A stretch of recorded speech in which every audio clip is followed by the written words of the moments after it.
Okay, this is very good advice from the Wall Street Journal.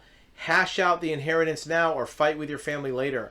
We are seeing so many cases of probate fraud and family law fraud. It's unbelievable. What's happening is it's a money grab, it's a cash grab. People in the younger generations have not had the same financial success as even not so much even their parents or grandparents, but even people one layer above them.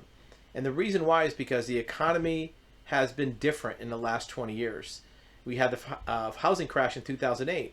We had a pandemic. We had other recessionary pressures on people. So what are they doing to try to get money? They want to get the inheritance.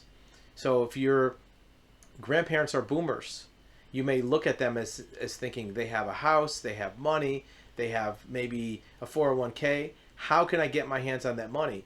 And with the fact there's a lot of blended families, people get divorced, they remarry, they have stepchildren. There's a lot of ambiguity about this money.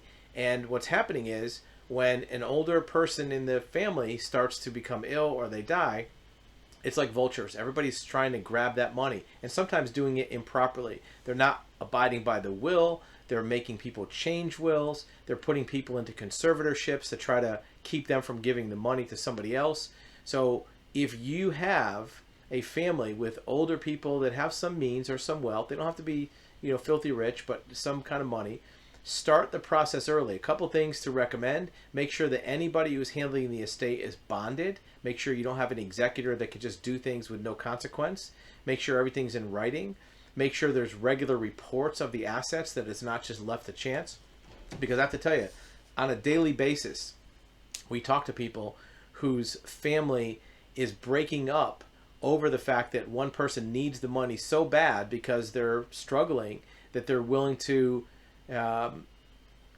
threaten the relationship with their siblings or their other family members. They're willing to jeopardize the goodwill of that family because of the fact they want to get an extra 50,000 or 100,000 from the estate. And sometimes people are forging checks from their grandparents. They're quit claiming deeds on properties. They're forcing them to change their will. So don't take it lightly, because the people who have the wealth and the money, the grandparents, the parents, they don't want this to happen. So respect their honor, respect their wishes, and keep harmony in the family by not letting one person or multiple people artificially divert money that doesn't belong to them.